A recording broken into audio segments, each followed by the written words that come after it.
The Vescari Imperium had seen it all. 10,000 cycles of galactic dominion, countless species brought to heel, systems reshaped to their will. They regarded humanity, those brash, emotional, extreme environment adaptives from the fringe, as little more than a persistent, albeit amusing, nuisance. A species still clinging to concepts like borders and sovereignty in a universe long accustomed to Vescari rule. They called humanity primitive. They called them short-sighted. They called them, with a condescending chuckle, transitional. They would soon forget how to utter a single sound. I was there, on Station Chimera 7, when the Vescari's purity of intent vessel, a mobile fortress the size of a gas giant's moon, drifted into the outer orbital lanes of the disputed Xylos system. It wasn't an act of war. It was an act of reclamation, as far as the Vescari were concerned. Xylos was rich in a rare crystalline mineral, vital for their advanced energy conduits. Humanity had merely discovered it. The Vescari had decided it was theirs. My name is Aris Thorne, not a diplomat, not a politician, just a deep space engineer. My lab coat was perpetually smudged with lubricants and plasma residue, my hair usually escaping its ties in a greasy knot. I understood physics. I understood mechanics. I understood that some problems don't have diplomatic solutions. On Chimera 7, a derelict mining facility repurposed beyond recognition, my team and I had spent the last 2 cycles building something the galaxy wasn't prepared for, Project Aegis's Whisper. The official budget called it an asteroid deflection system. In reality, it was a hyper-accelerated kinetic projectile launcher. No energy signature to trace, no digital handshake to exploit, no exotic particle fields to disrupt. Just pure, unadulterated velocity. A 400-ton rod of neutronium-laced tungsten magnetically propelled to a significant fraction of light speed. It was designed to bypass every known shielding protocol, every energy barrier, every tactical evasion matrix. It was designed to hit something before the universe registered its launch. We weren't supposed to use it offensively.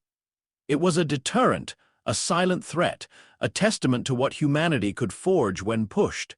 But deterrence only functions when your adversary respects the boundary. The Vescari, with their ancient protocols and their self-proclaimed divine mandate, held no such respect. Our ambassadorial probes, sent to Xylos to negotiate the Vescari presence, simply ceased transmission. No wreckage, no distress calls, just silence. Then came the blunt force message broadcast across all open frequencies, unfiltered, untranslated. Primitive species, cease your mining operations in the Xylos sector. Withdraw your vessels and personnel immediately or face comprehensive reintegration.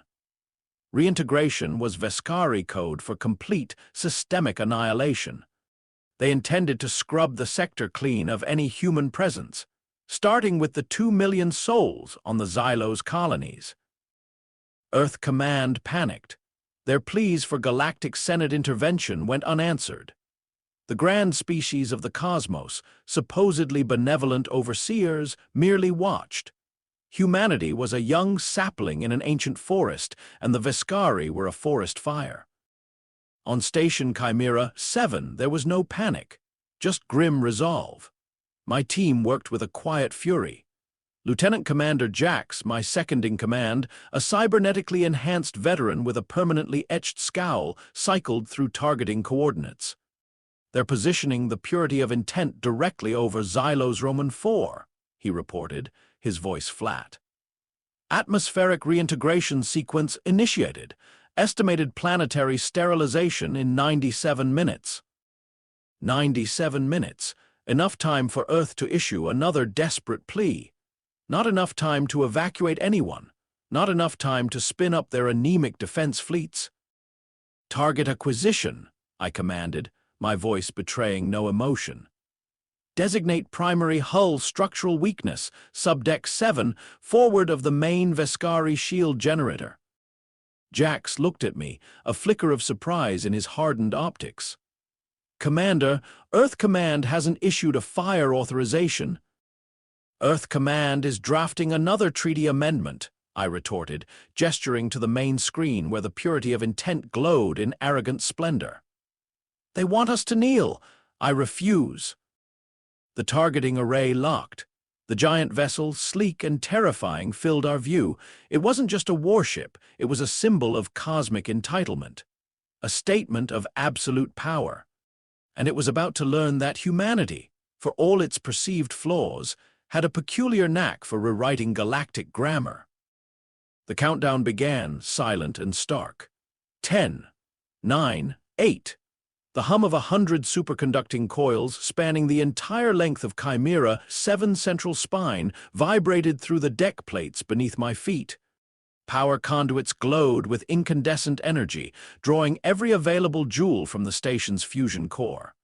Lights flickered and dimmed across our facility as Aegis's whisper devoured its meal of pure energy. 5, 4, 3. The air grew heavy, thick with the scent of ozone and raw power. 2, 1. There was no bang, no thunderous roar. Space is a vacuum devoid of sound, but we felt it. A bone-deep shudder, a violent recoil that momentarily dislodged equipment racks and sent a jolt through every body on the bridge. The primary view screen, directly linked to the firing chamber, went dark for 6 agonizing seconds, blinded by the sheer release of kinetic energy. 6 seconds that felt like an eternity. Then, the image returned. The purity of intent didn't explode in a shower of debris. It didn't rupture or splinter. A section of its massive hull, a clean, circular void roughly a kilometer in diameter, simply ceased to exist. No shield flare, no emergency bulkheads, no evasive maneuver attempts. It was as if a cosmic eraser had simply plucked a piece of the vessel from reality. The remaining structure, impossibly, maintained its integrity for a moment, then began a slow, catastrophic rotation, its forward momentum now fatally unbalanced. Internal explosions rippled through the colossal wreck as secondary systems failed. A ship that had projected dominance for centuries was now a crippled, spinning monument to physics. Silence descended upon the bridge of Chimera 7. Not the hum of machinery, but the profound, unsettling quiet that follows an act of irreversible cosmic violence. Engineers, technicians, security personnel, we all stood transfixed, watching the majestic ruin of the purity of intent drift like a dying leviathan through the Xylos system. It was the quiet of a galaxy holding its breath. The Vescari comms, which had been buzzing with their haughty ultimatums moments before, went utterly dark. Their forward scout fleets, deep in the sector, froze in mid-transit. And then, after a protracted silence that stretched our nerves taut, a single, trembling transmission reached us, relayed through a neutral party beacon. It was in the Vescari Elder tongue, a language rarely heard outside their highest councils. Not a threat. Not a demand. Just 2 words, translated instantly by our universal receivers. We did not know. They had believed humanity was a species to be harvested, to be integrated, to be silenced. We had just shown them a different kind of silence. The kind that makes entire empires rethink 10 millennia of assumed superiority. The aftermath on Earth was predictably chaos. Within hours, Earth Command issued a galaxy-wide statement denouncing the rogue and unsanctioned act of aggression by extremist elements. They blamed us. They blamed Chimera 7. They blamed me. The Galactic Senate, which had ignored our pleas, now condemned us as terrorists, warmongers. Funny, they hadn't used those words when the Vescari sterilized the Lyran colonies. A retrieval team, cloaked and silent, arrived at Chimera 7 2 days later. Not with commendations, but with binders. I watched as they roughly handled my lead physicist, Dr. Alara, a woman who could calculate quantum flux in her sleep, but struggled to tie her own boots. They treated her like a common criminal, throwing her against a bulkhead, her glasses shattering. That was the moment something inside me snapped. "Is this your new method, Admiral?" I snarled, stepping in front of the ranking officer, a man in a pristine uniform, his face devoid of any understanding of the realities of war. "Arresting your own people for doing what your spineless treaties couldn't." He didn't answer, merely shoved a data pad into my hand. The screen glowed with a single damning line. "Commander Aris Thorne, relieved of command, to be processed for insubordination and galactic terrorism." I stared at it for a long moment, then looked at the officer's perfectly unblemished face, devoid of any grime, any sweat, any understanding of the raw, desperate fight we'd waged. Then I delivered a punch that rattled my teeth and, judging by the sickening crunch, probably shattered his nose. Chaos erupted. Phaser rifles snapped up. Shouts filled the contained space, but no one fired. Not inside Chimera 7, not near its delicate, still-humming fusion core. I stood there, hands raised in a gesture of mock surrender, a cold, hard satisfaction settling in my gut. They cuffed me, hauled me into their stealth corvette. My crew, silent and grim, watched from the docking bay, their eyes burning with a shared understanding. Earth had betrayed us.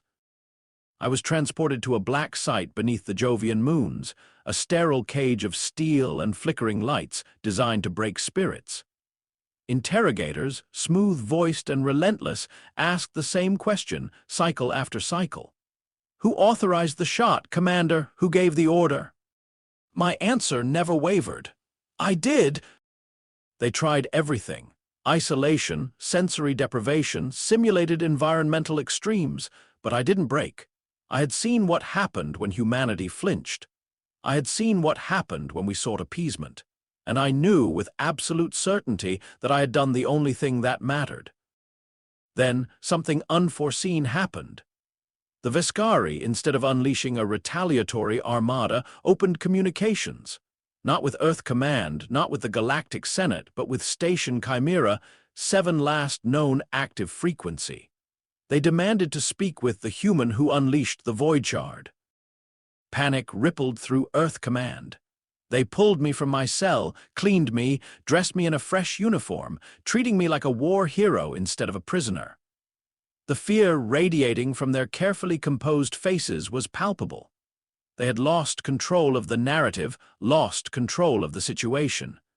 And now, the very entities they had tried to appease were bypassing them entirely. Ugh!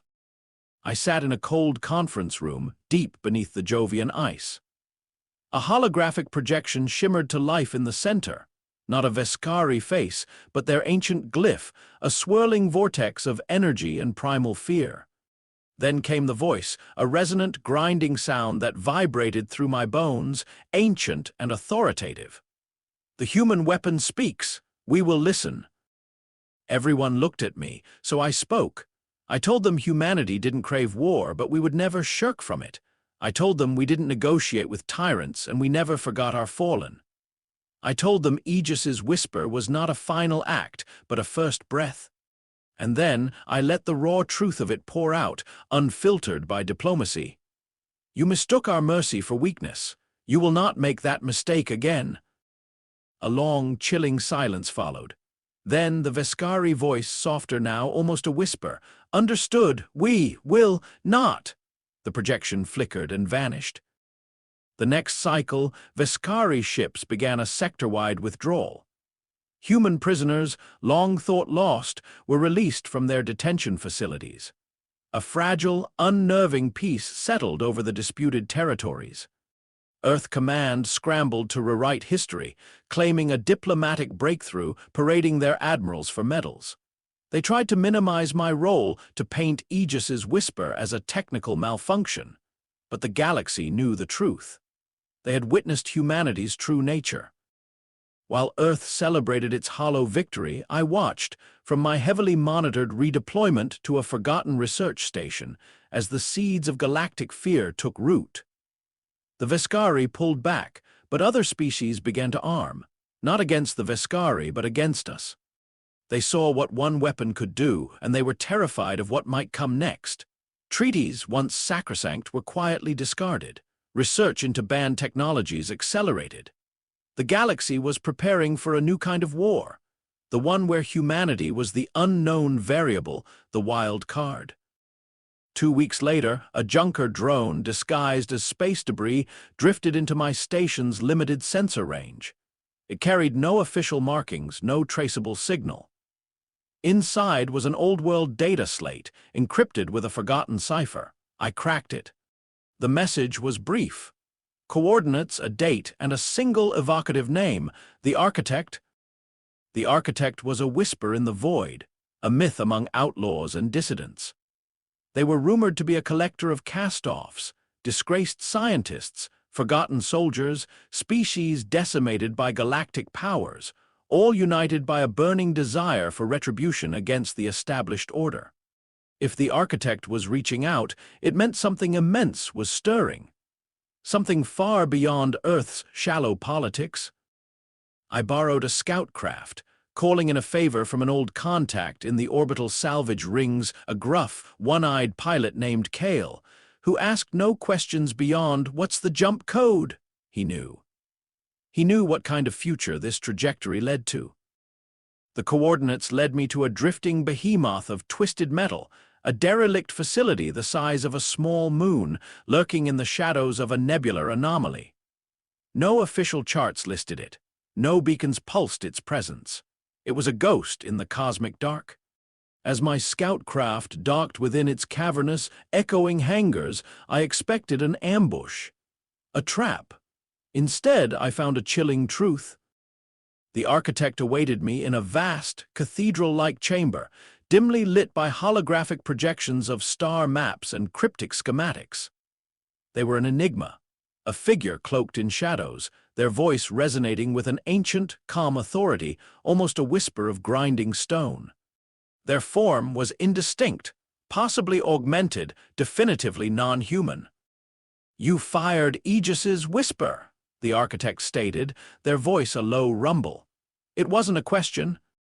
"I did," I confirmed, my gaze steady. They gestured to the shimmering projections. "The galaxy has not forgotten how to speak, Commander Thorne. It has simply chosen a different vocabulary. They are speaking of counterweapons, of preemptive strikes, of your eradication." The images shifted. Schematics for gravitic displacement arrays, blueprints for sentient plasma containment fields, theoretical designs for exotic matter disruptors. Technologies outlawed by treaties older than humanity itself. Entire star systems, some neutral, some once allied, were depicted with growing armaments. "Earth Command is still talking about sanctions," I said, a bitter laugh escaping me. "Earth Command is talking itself into extinction," the architect replied, their form seemingly solidifying slightly, revealing the glint of cybernetic implants within the shadowy cowl. "You lit the spark, Commander. Now the galaxy wants to put out the fire with a conflagration of its own. But we intend to give them something far more terrifying to contend with." The projections shifted again, revealing a new design.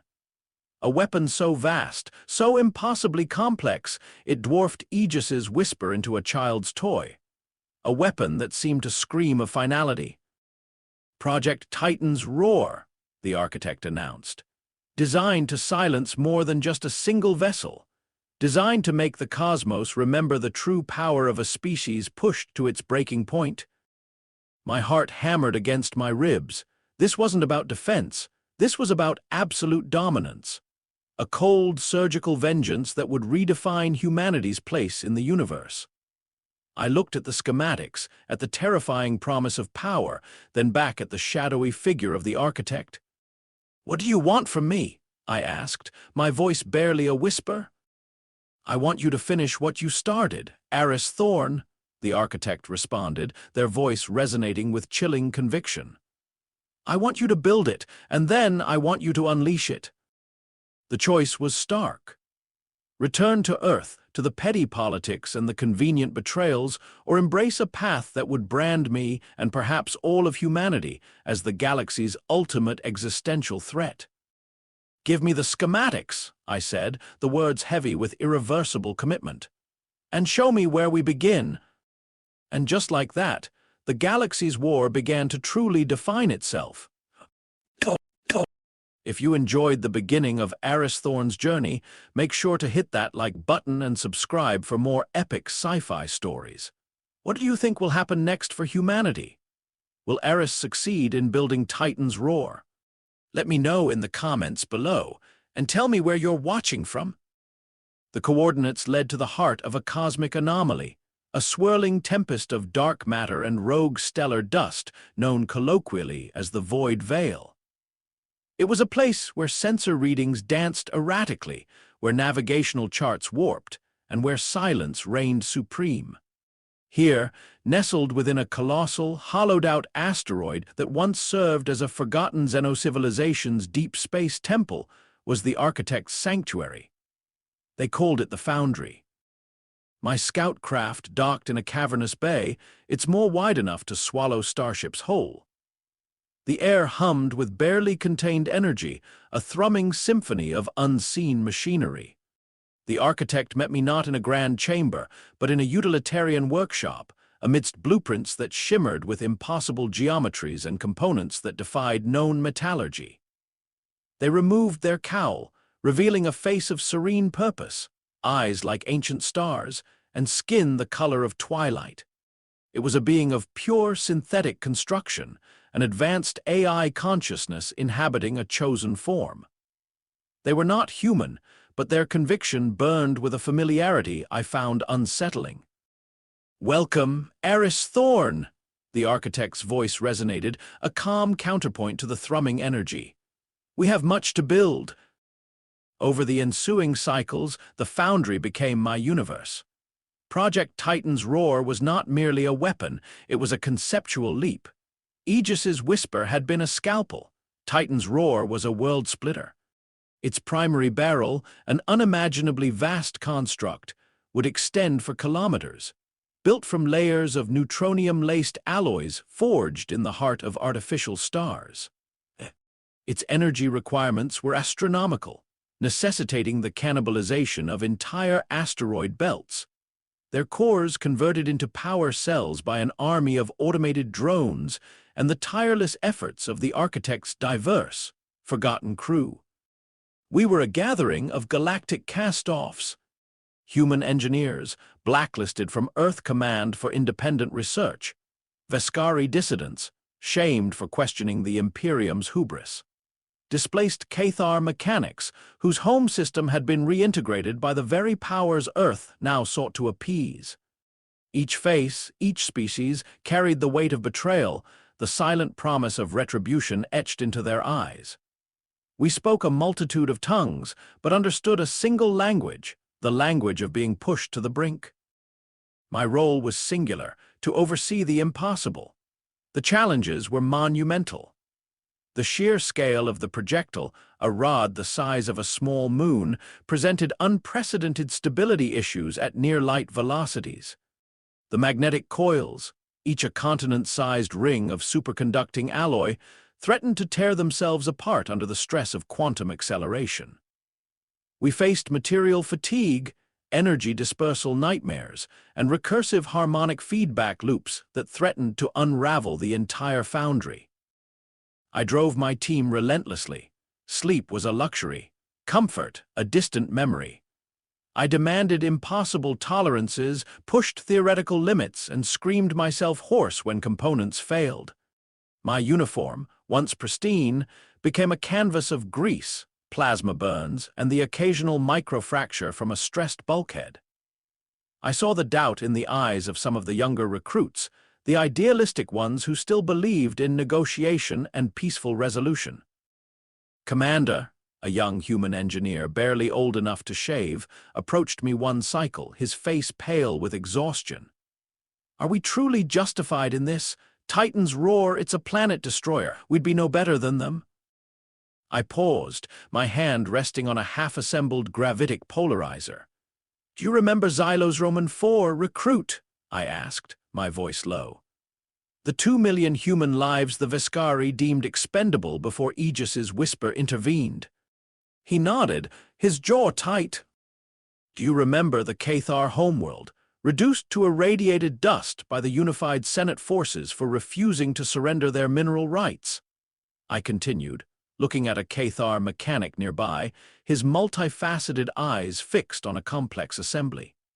Do you remember the Lyran colonies, whose populations were reintegrated into the Vescari Imperium's workforce? Their culture erased, their children bred for servitude. He was silent. Mercy, recruit, is a commodity the galaxy does not trade in, I concluded, turning back to my work. It is a weakness they exploit. Titan's roar is not about justice, it's about survival. It's about ensuring no species, human or otherwise, ever suffers such a fate again. My words, raw and unyielding, silenced the questions. A few departed, quietly slipping away on repurposed cargo shuttles supplied by the Architects Network. I let them go. The Foundry didn't need idealists. It needed conviction. It needed those who understood that sometimes. The only way to remind the galaxy how to speak is to make it forget how to breathe. Months bled into cycles. The asteroid temple transformed. Shipyards blossomed from its scarred surface, churning out escort craft and resource drones. Automated mining rigs gnawed at nearby celestial bodies, feeding the insatiable maw of Titan's roar. Its colossal form, growing section by section, became a grim, beautiful monument to human ingenuity and galactic despair. The Architects Network proved vital. Rogue transmissions intercepted from deep space probes revealed the escalating arms race. The Vescari, shamed by their initial defeat, poured resources into kinetic nullification fields. The Krell, a militant insectoid species, were developing grav shifters to bend incoming projectiles. Even the benevolent Xenox, the galaxy's supposed moral compass, began quietly funding research into temporal displacement barriers. They weren't preparing for our defense. They were preparing for our offense. Then, the catalyst. It began with the quiescent zones. Nominally neutral territories, these scattered settlements across the Outer Rim were havens for independent traders, refugee communities, and fringe cultures. They had declared no allegiance, paid no tribute. They simply existed. The Galactic Senate, seeking to reassert control and demonstrate unity against the human threat, labeled them insurrectionist hotbeds. The attack on Port Anvil was swift, brutal, and utterly without justification. Port Anvil, a bustling trade hub populated by a mix of human colonists and various minor species, had provided the Foundry with vital, untraceable resources. No weapons, no defenses, just commerce. The Senate coalition, led by a Vescari battle group, launched a pacification operation. Orbital bombardments, silent and indiscriminate, turned the station into a burning grave. A single, chilling message was broadcast across the debris field. Such is the price of aiding rogue elements.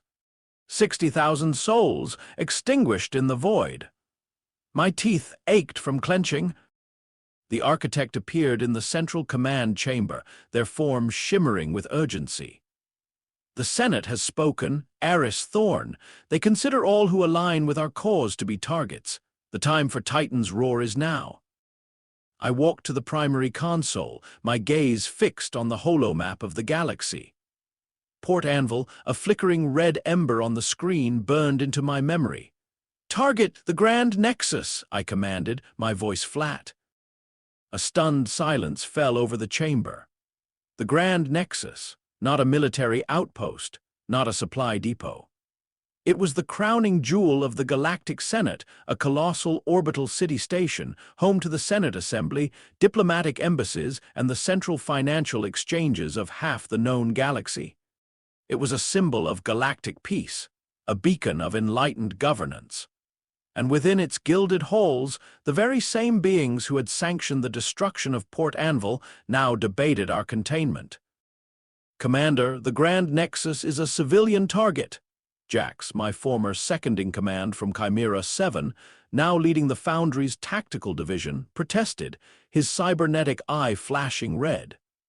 "It's an atrocity." "No, Jax," I replied, my eyes still on the shimmering projection of the Nexus, its pristine spires reaching towards imagined heavens.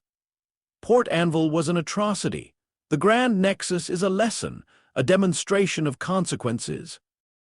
I activated the targeting sequence. The systems hummed, alive with purpose. Final trajectory calculations, I ordered. Maximize kinetic dispersal. We're not vaporizing it, we're dismantling it, brick by brick. The atmosphere in the foundry's firing chamber was electric. Engineers, Cathar and Vescari dissidents, their faces grim, tended to their stations. The main viewing screen showed the Grand Nexus, a breathtaking marvel of technology and hubris, shining like a false sun. The architect stood beside me. "Are you prepared for the galaxy's judgment, Eris Thorn?" "I am prepared for the galaxy to forget how to speak, architect," I replied, my finger hovering over the activation rune. The hum rose to a thrumming roar as Titan's roar charged. The colossal asteroid temple vibrated, shedding dust and ice. Power surged through conduits thick as starships, draining the foundry's core. The lights flickered, dimmed, then threatened to extinguish entirely. 3, 2, 1. No sound, of course, just the gut-wrenching lurch as the immense projectile launched. The void veil itself seemed to shudder. The viewscreen went dark, a blinding whiteout as the slug, a tungsten spear the size of a mountain, tore free of its magnetic cradle and accelerated to a fraction of light speed. The silence returned, thick and profound, broken only by the rapid calculations of our targeting computers. 107 seconds to impact. 107 seconds for the galaxy to continue its polite debates, its self-congratulatory pronouncements. 107 seconds before history was rewritten with a single, brutal stroke. When the image returned to the main screen, relayed through our network of hijacked deep space probes, it was unlike anything the galaxy had ever witnessed. The Grand Nexus, that bastion of galactic order, did not explode. It imploded. The titanic kinetic force, precisely calculated, struck the central gravitational anchor, the structural keystone of the entire station. A ripple of catastrophic failure spread outwards.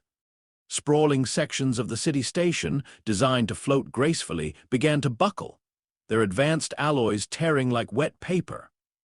Spire after spire twisted and collapsed, dragged inward by the collapsing core. It wasn't a sudden obliteration, it was a controlled, agonizing dismantling. The symbol of galactic civility was tearing itself apart. Peace by agonizing peace. Emergency broadcasts from the Nexus, frantic and full of disbelief, flashed across our screens before winking out one by one as their comms relays failed. Unidentified kinetic projectile, structural integrity compromised, gravitational collapse imminent, evacuation protocols. Then silence. A long, stunned silence across all galactic frequencies. The Vescari, the Krell, the Xenox, all of them, their constant, self-important chatter ceased. They had nothing to say. The architect watched the unfolding destruction, their synthetic eyes burning with grim satisfaction. "They are speechless." "Indeed," I murmured, a cold, empty feeling in my gut. This wasn't victory. Not yet. It was merely a declaration. The fallout was immediate and far-reaching. The Galactic Senate descended into unprecedented disarray. Their vaunted unified front against the human threat shattered. Each species, seeing the unprecedented scale of the Nexus's destruction, began to question the Coalition's leadership, the Vescari's tactical prowess, the Xenox's moral authority. Accusations flew. Blame was assigned. Old rivalries, long suppressed under the facade of unity, resurfaced with venom. Earth Command's response was, as expected, infuriating.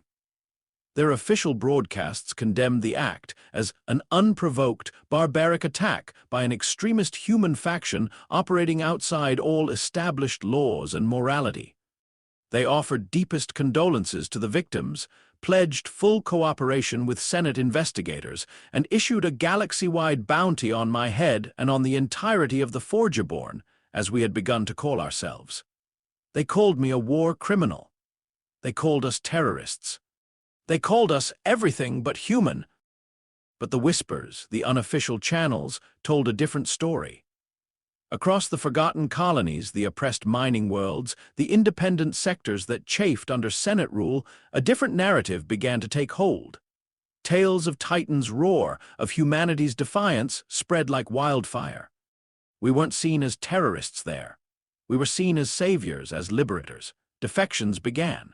First, isolated individuals, then small crews, then entire ships, all converging on the void veil, drawn by the desperate hope of retribution.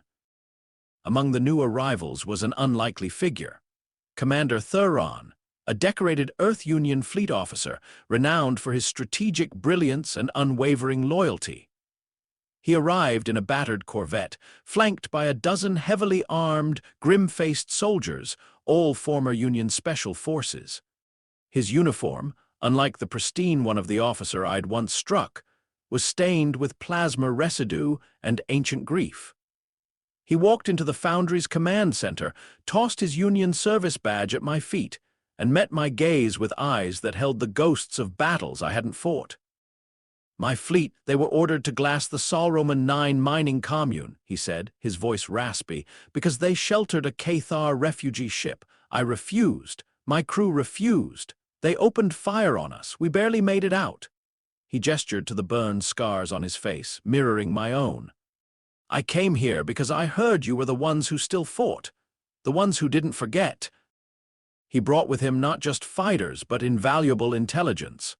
Detailed schematics of Earth Union defenses, long-term strategic projections, and, most importantly, the location of Project Sanctum. Sanctum was Earth's last-ditch effort to contain the spread of what they now considered a contagion: human defiance. It was a network of heavily fortified orbital fortresses, designed to create an impenetrable cordon around the Sol system, not to defend Earth from external threats, but to imprison humanity within its own celestial cradle. It was built to keep us in, and to keep our message from spreading. The architects analyzed the data, their projections flickering across the command chamber.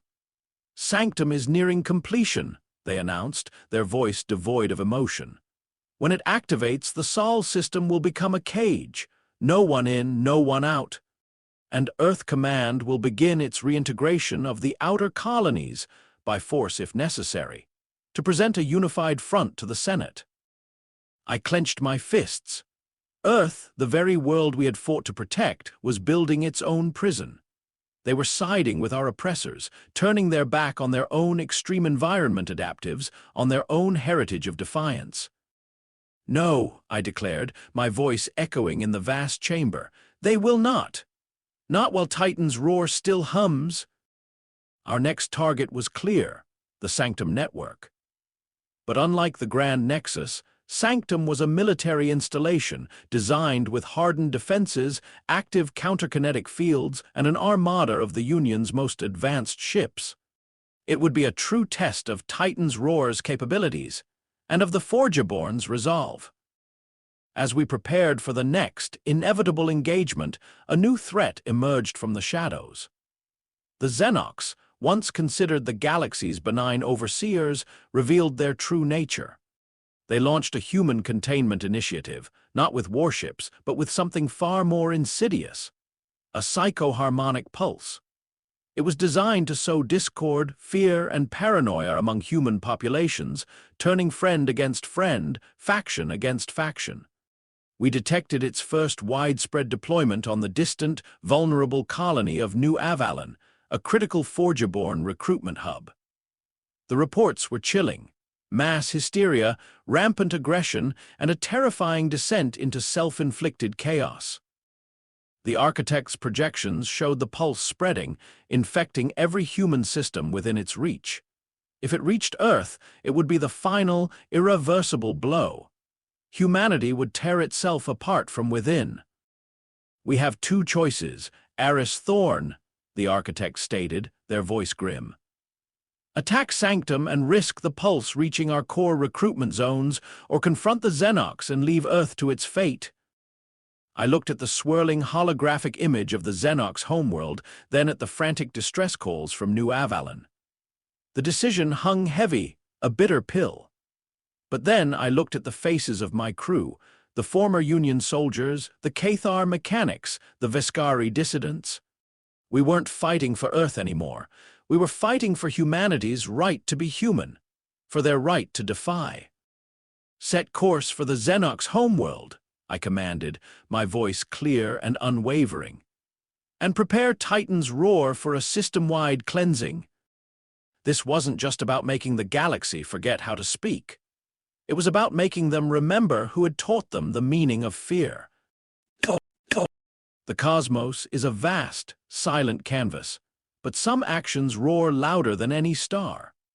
If you're gripped by the unwavering spirit of the Forgeborn and ready to witness the next thunderous chapter, make sure to subscribe and hit that notification bell. What kind of cleansing do you think Eris Thorn has in mind for the Xenox? Let me know in the comments your theories fuel the next great cosmic tremor. The journey through the void veil was a constant battle against the insidious psychoharmonic pulse. It wasn't a wave of energy, nor a physical assault. It was a resonant frequency tuned to the very core of sentient thought, designed to amplify suspicion, fear, and paranoia, turning collective minds into fractured echoes of themselves. As our fleet, a motley collection of Forgeborn vessels salvaged and repurposed, navigated the twisting pathways of dark matter, the effects began to manifest. Distress calls from New Avalon, the human colony we were fighting to save, grew more frantic, more distorted. Families turned on one another, neighbors accused friends, entire communities dissolved into anarchy. The Xenox, self-proclaimed architects of galactic harmony, were masters of a war without weapons, a silent genocide waged on the psyche. Within the foundry, nestled deep within the hollowed asteroid, even our diverse crew felt the subtle hum. Cathar mechanics, usually meticulous, became prone to sudden outbursts of frustration, their multifaceted eyes darting with suspicion. Vescari dissidents, normally stoic, muttered about hidden agendas and past betrayals. Human engineers, already strained by the monumental task of perfecting Titan's roar, reported vivid nightmares and an unshakable sense of unease. The pulse was a subtle poison, attacking the very unity that was our greatest strength. The architect, their synthetic form shimmering with intense concentration, worked tirelessly alongside Dr. Ilara in the computational core. "The pulse doesn't directly inflict harm," the architect explained, their voice a low, analytical hum. "It mirrors internal disharmony. It seeks and amplifies existing fractures in the collective consciousness." "It's like an emotional feedback loop," Ilara added, her brow furrowed in exhaustion. "It finds a tiny seed of doubt, nurtures it, and turns it into a forest of paranoia. Against most species, it's devastating. Their rigid social structures, their carefully curated hierarchies, they collapse from within." "But humans," I mused, staring at the unsettling data streams, "we're already a mess of contradictions, aren't we? We argue, we fight, we question everything. Perhaps our chaos is our strength." Ilara looked at me, a flicker of understanding in her tired eyes. "Perhaps the pulse simply finds nothing new to exploit, or worse, it finds something it doesn't understand. Something resilient." That was the key. Humanity's history was a tapestry woven with betrayal and defiance. We had been used, discarded, and underestimated by our own kind and by the galaxy at large. The Forgeborn, in particular, were a congregation of the shattered, the abandoned, the fiercely independent. We had already weathered the storms of mistrust and internal conflict. The pulse, instead of tearing us apart, seemed to simply solidify our resolve, crystallizing the bitter understanding that our only true allies were ourselves. The architects began to develop a countermeasure, not a shield, but a mirror. They theorized that by understanding the pulse's resonant frequency, we could not only nullify its effect on us, but potentially reverse it, reflecting its amplified discord back at its source. It was a dangerous gamble. If their calculations were even slightly off, The reverberations could shatter every mind on the foundry. "It requires a unique signature," the architect informed me, their optical sensors focusing with unusual intensity. "A complex emotional output, a unified psychological state, almost a singular burning conviction, something unyielding." I looked at the faces around me in the command center, the grim determination of Commander Thuron, the burning intensity of the Cathar mechanics, the quiet fury of the Veskari dissidents. "We have that," I stated, my voice low but firm. "We have generations of suppressed rage, of desperate hope, of absolute, unwavering refusal to kneel." Days blurred into a single grinding effort. Elara and her team, fueled by synth stimulants and an almost manic focus, worked to reconfigure the immense power conduits of Titan's roar. The weapon, originally designed for kinetic impact, was now being adapted into a monstrous psychic amplifier. Its neutronium-laced coils, originally meant to propel a physical slug, would now resonate with an energy born of concentrated human will. Our fleet, led by Commander Thuron's vanguard of repurposed Union warships, approached Xenox space. Their territory was not guarded by imposing battle fleets, but by a swirling, multi-layered veil of cloaked sensors and intricate psychological dampeners. The Xenox preferred to manipulate from the shadows, to influence without overt conflict. They projected an aura of serene wisdom, a tranquil presence that belied their insidious nature. "They're hailing us," a communications officer reported, his voice tinged with an unusual calm, a testament to the Xenox pulse attempting to lull our senses. A holographic projection shimmered in the center of the command bridge. A serene Xenox elder, their eyes like polished jade, their posture one of perfect repose. "Unidentified vessels," their voice flowed like cool water, a stark contrast to the Veskari elder's guttural pronouncements. "You have trespassed into protected space. We invite you to lay down your arms and join the galactic harmony. Your suffering can end." "They're trying to disarm us with platitudes and promises," Thuron growled, his hand resting on the hilt of his energy blade. "They project peace while their pulse tears innocent minds apart." "Indeed," I agreed, my gaze fixed on the elder's placid face. "They underestimate the human capacity for holding a grudge and for turning their own weapons against them." I gave the order. "Activate the counterpulse, full resonance, direct it back at their homeworld, specifically at their ascension spire." The foundry thrummed with a deep, resonant vibration that was both physical and something more. Titan's roar, not yet armed with a kinetic slug, was now a gargantuan tuning fork of amplified human will. The air crackled with ozone, and strange, vibrant colors flickered across the command bridge.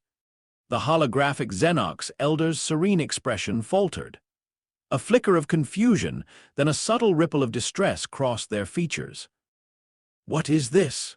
The elder's voice, once so calm, now held a tremor. "Your minds, they are not fragmenting, they are coalescing. This is an aberration." The screens around us began to show Xenox vessels, part of their hidden defensive network, suddenly behaving erratically. Some turned on each other, others spiraled aimlessly, their captains overcome by an unseen force. The Xenox, so accustomed to sowing discord, were now experiencing a feedback loop of their own creation. The pulse, refracted and amplified by Titan's roar, was targeting their minds, their own carefully cultivated facade of unity. Their serene expressions contorted into something akin to panic. "They rely on a manufactured tranquility," Elara explained, a grim satisfaction in her voice. "Their harmony is a carefully maintained illusion. Their culture suppresses any deviation, any real conflict. When their own pulse, magnified by our unyielding emotional resonance, hits them, it's shattering their core programming." The Xenox elder's hologram sputtered, their image distorting, their voice rising in a high-pitched shriek that was anything but harmonious. "This is unconscionable. You are violating the very fabric of—" The projection cut out abruptly. leaving only the thrumming resonance of Titan's roar. "They are speechless," the architect observed, their synthetic eyes glowing brighter. For the first time in their history, their carefully constructed piece is collapsing. The grand Nexus showed them physical consequence. This shows them existential consequence. "Arm Titan's roar," I commanded, my voice cutting through the thrumming energy. "Target the Ascension Spire, not for full destructive force, for surgical disassembly." The Ascension Spire. It wasn't just a building on the Xenox homeworld, it was the heart of their control, a nexus of their psycho-harmonic technology, their central ideological beacon. To destroy it utterly would be an act of annihilation, something Titan's roar was capable of. But annihilation wasn't the goal. Exposure was. The enormous tungsten slug, larger than any single module of the foundry, slid into Goliath's primary rail chamber with a deep, resonant thud. The coils around it hummed, not just with raw power, but with the focused, amplified will of every Forgeborn aboard. "Target locked, Xenox Prime Ascension Spire," a Cathar technician reported, his multifaceted eyes fixed on his console. "Estimated impact, 73 seconds." 73 seconds. The Xenox, the self-proclaimed bastions of peace and order, would now face the consequences of their insidious methods. They had sought to control the galaxy through psychological manipulation, through turning species against themselves. We were simply returning the favor, with interest. The launch was not a violent lurch as before, but a deep, resonating expulsion of mass and concentrated intent. The void veil shuddered, the dark matter clouds twisting as the massive projectile tore free, leaving a brief, shimmering wake in its path. It wasn't just a physical slug. It was a hammer blow of defiance, a physical manifestation of everything the Xenox sought to suppress. The main screen showed the Xenox homeworld, a verdant jewel shimmering under a peaceful, turquoise sky. The Ascension Spire rose from its central continent, a crystalline needle piercing the heavens, radiating an almost visible aura of serene power. Then, the impact. It wasn't an explosion, it was a fracture. The slug hit the Ascension Spire not to vaporize it, but to disrupt its core, to send shockwaves through its very foundation. The crystalline needle didn't shatter into debris. It seemed to implode upon itself, then re-explode outwards in a cascade of shimmering, psychic energy. Not a conventional blast, but a wave of raw, unfiltered Xenox emotional feedback. It was as if every suppressed fear, every hidden doubt, every unacknowledged cruelty within their collective consciousness was suddenly unleashed, amplified, and thrown back at them. The peaceful, turquoise sky above Xenox Prime curdled, swirling with turbulent storm clouds born of pure psychic feedback.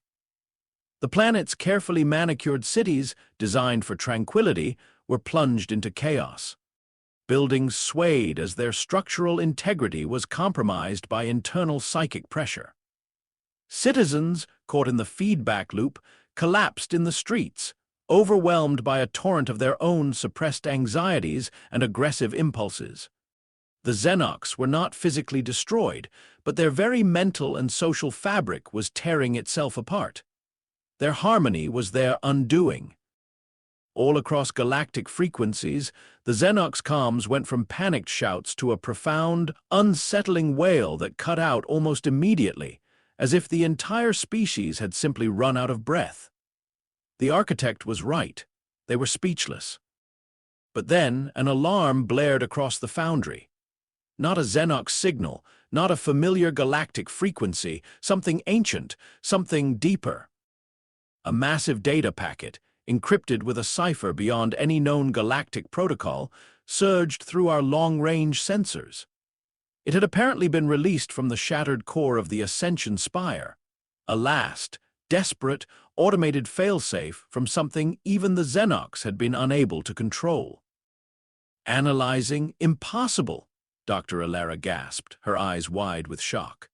"This data, it details the true nature of the Xenox piece. It was never their own doing. They were controlled.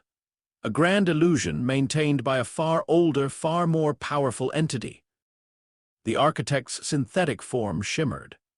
This entity, it has been manipulating galactic affairs for millennia, using the Xenox as its puppets, pulling strings, maintaining a balance that serves its own unfathomable purpose. As the data stream continued, horrifying implications emerged.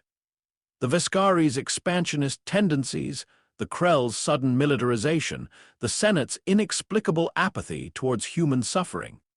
It all began to coalesce into a terrifying, masterfully orchestrated design. We hadn't just silenced the Xenox, we had ripped open a curtain, exposing a shadow puppeteer that had overseen the galaxy since, before humanity had even dreamed of the stars. And then, the final, chilling image solidified on our main view screen, decrypted from the ancient data packet. A star map. And on it, slowly materializing from beyond the known cosmic boundaries, a fleet. Not of ships, but of monolithic, geometrically impossible constructs. They didn't have engines or weapons or even discernible hulls. They were pure concept, cold dread given form, and they were heading directly for the Void Veil. For us. They're not responding to hails, Thuron reported, his voice tight. No known energy signatures, nothing. They don't communicate, the architect stated, their voice a bare whisper, devoid of its usual calm. They simply consume. My blood ran cold. The galaxy had forgotten how to speak because we had made it fear. But now, as these silent, incomprehensible behemoths appeared, we were the ones rendered speechless. The true game had just begun. The cosmos just got a whole lot more terrifying, didn't it? If your pulse is racing and you're desperate to know how Eris Thorn and the Forgerborn will face this incomprehensible new threat, then don't forget to subscribe and hit that notification bell so you don't miss the epic conclusion. What do you think these silent, ancient constructs are, and how can humanity possibly stand against them? Tell me your theories in the comments below. The fate of the galaxy might just depend on it. The arrival of the monolithic constructs was heralded not by a roar, but by a profound silence that swallowed even the ambient hum of the Void Veil. They didn't jump, didn't warp. They simply were. Blacker than the deepest void, geometrically impossible, they slid into view from the encrypted data's predicted coordinates, vast and terrifying in their utter lack of discernible features. No engines, no weapon ports, no lights. They moved with an impossible grace, absorbing starlight, leaving behind trails of utter nothingness. They're not registering on any active scans, Commander Thuron reported, his voice strained, a raw edge of unease bleeding through his usual calm. No energy signatures, no mass readings that compute with known physics. It's like looking at a tear in reality. The architect, their synthetic form usually radiating serene logic, now flickered with a raw, almost frantic energy. The data stream from the Xenox spire, it named them the Vorlag. The architect's voice resonated, devoid of its usual calm. They are not a species in the conventional sense. They are a fundamental force. They consume pattern, order, cohesion. For millennia, they have cultivated galactic civilizations, guiding them towards predictable, structured evolution, then harvesting the refined energy of their collective consciousness when it reached peak uniformity. Dr. Ilera, her face pale, nodded grimly. The Xenox were their perfect instrument, a species engineered for absolute harmony, for a unified, predictable emotional output. The psychoharmonic pulse wasn't just a weapon, it was a cultivation tool. It broke down deviations, ensuring a pure, digestible harvest. My mind raced, connecting the terrifying dots. The Veskari Imperium's rigid protocols, the Krell's unwavering militant discipline, even the Galactic Senate's obsession with bureaucracy and uniform laws, it all began to look like carefully curated fields, waiting for the Vorlag's reaping. And humanity, our chaotic, unpredictable, stubbornly individualistic nature, must have been an indigestible anomaly. They've been cultivating the galaxy like a cosmic farm, I mused, the horror of the realization settling deep in my bones. And we, the Forgeborn, the ultimate agents of chaos, were the blight in their perfect crop. One of the monolithic constructs, a spear-like behemoth that dwarfed even the Foundry, began to move. Not towards us, but towards a distant, uninhabited stellar nursery. We watched in terrifying silence as the fledgling stars, still coalescing from gas and dust, suddenly dimmed. Their chaotic, forming energies seemed to be drawn into the construct, disappearing into its unblemished surface. It wasn't destruction, it was absorption. Consumption. They're feeding on the nascent order of star formation, the architect confirmed, their internal processors working at light speed. The more complex the pattern, the richer the sustenance. A fully formed, highly ordered civilization, a grand feast. My gaze fell upon Titan's roar, its colossal barrel extending into the vastness of the Foundry's main chamber. It had been built to unleash concentrated kinetic force. We had adapted it to amplify and reflect psychic energy. But against the Vorlag, a physical slug would be meaningless, and raw emotional chaos might simply be ignored. They operated on a scale beyond such things. They feed on pattern, I repeated, a dangerous idea beginning to form. Then we give them an overdose of the anti-pattern, pure, unadulterated human chaos, amplified. Elara looked at me, her eyes widening. You mean harness all of our internal contradictions, our defiance, our rage, our hope, our despair, our laughter, our tears, everything that makes us so infuriatingly unpredictable. And then some, I confirmed. Every single instance of humanity defying expectation, breaking the mold, refusing to conform. Every act of irrational stubbornness, every leap of faith against impossible odds. Every single messy, glorious, unpredictable choice humanity has ever made. We channel it. We amplify it. We project it. The architect's form flickered again, a cascade of complex calculations flashing across their core. A counterfrequency, not of disharmony, but of unpredictability, a wave of pure, concentrated, unquantifiable existential noise. It would be indigestible, potentially even anathema to their very being.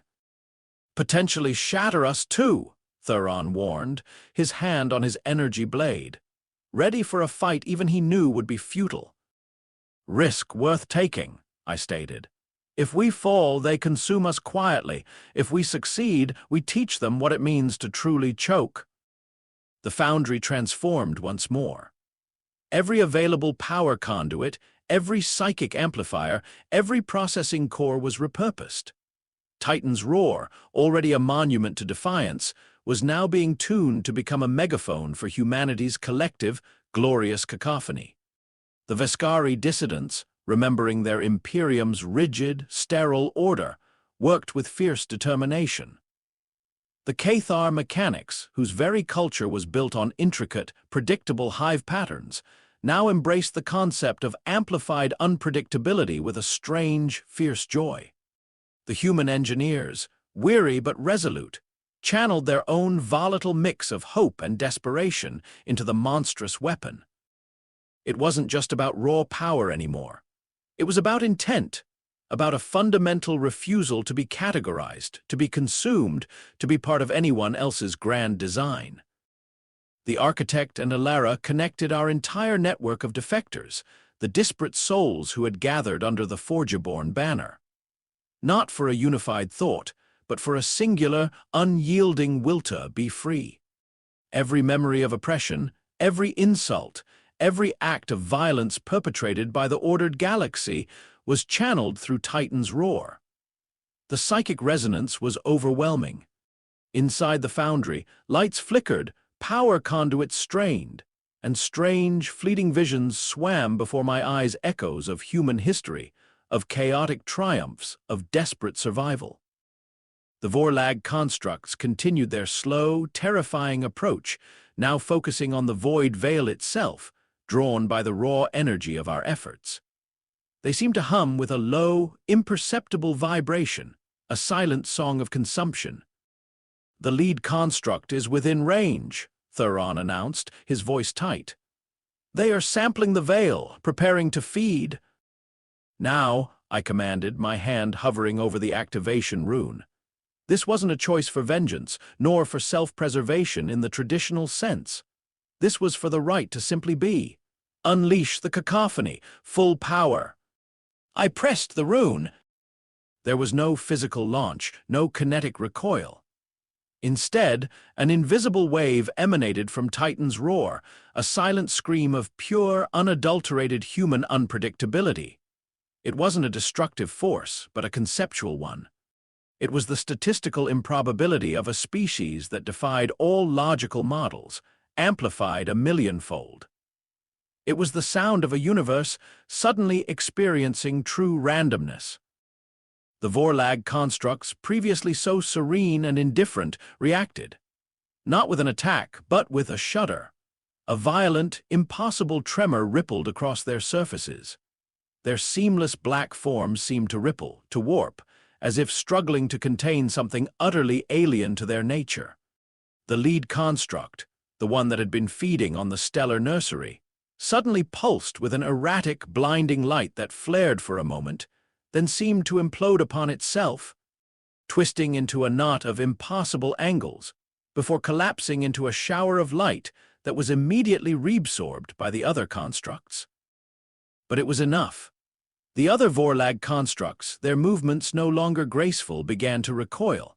Not a tactical retreat, but a desperate, uncontrolled lurching back into the void. Their silent approach was replaced by a rapid, almost frantic withdrawal. They hadn't been vanquished by force, but by sheer, incomprehensible indigestibility. The very essence of humanity, its glorious, messy, defiant chaos, had become the ultimate weapon. The silence returned, but this time it was different. It was the silence of a cosmic predator, recoiling from a meal that had fought back not with teeth, but with a fundamental violation of its very being. The aftermath rippled across the galaxy, unseen and unheard by the vast majority.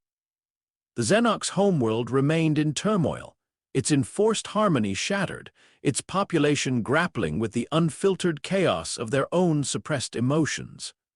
The grand Nexus, a monument to false order, drifted in disarray, its imploding core a permanent reminder of the price of complicity. On Earth, the Terran Union's attempts to control the narrative crumbled. The news of the Xenox's collapse, unexplainable by their neat political models, further eroded their authority.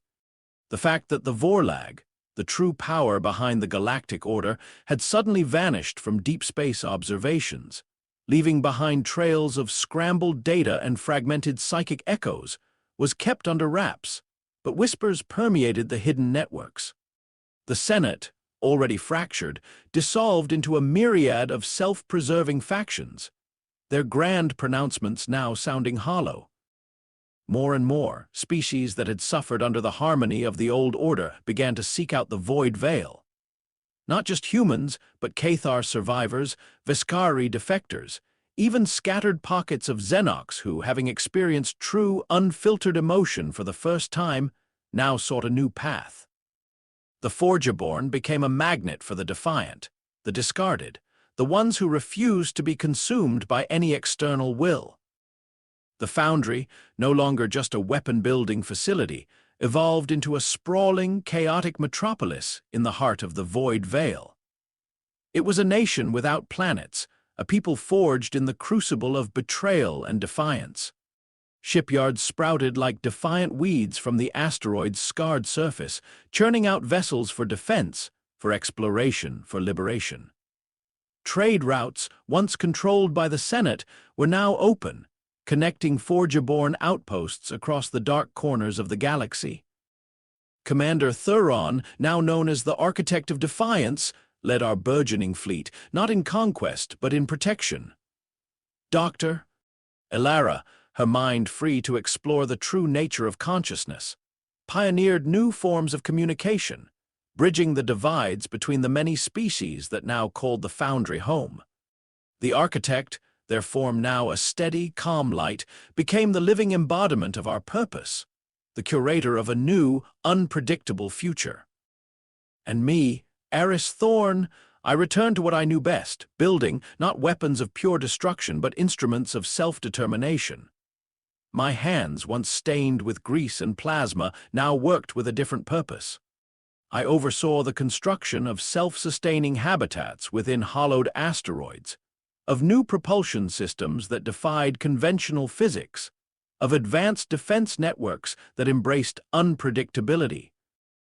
I often stood in the Foundry's observation deck, gazing out at the swirling chaos of the void veil, the distant, silent constructs of the Vorlag, a terrifying memory on the fringes of our perception. The galaxy had indeed forgotten how to speak. The ancient orders, the carefully curated patterns, the insidious manipulations all had been shattered by a single, incomprehensible burst of human defiance. The silence that now permeated the stars was not one of ignorance or contempt. It was a silence born of profound awe, of cautious respect, and of a chilling, existential fear. The galaxy, so accustomed to its predictable cycles of rise and fall, had encountered something utterly unique. Something that, by its very nature, defied every known law of cosmic predation. Humanity, the emotional, messy, extreme environment adaptives from the fringe, had not just learned to speak. We had screamed a truth so fundamental, so unyielding, that the cosmos itself reeled. And now the universe held its breath, waiting to see what new, glorious, unpredictable cacophony humanity would unleash next. For the first time in eons, the galaxy truly did not know what to expect, and that in itself was a terrifying, beautiful freedom. If the raw, unpredictable power of the Forgeborn has ignited your spirit, be sure to subscribe to the channel and hit that like button to join our growing community. Tell us in the comments below, what was your favorite moment in Eris Thorn's journey, and what do you think the galaxy's next lesson will be?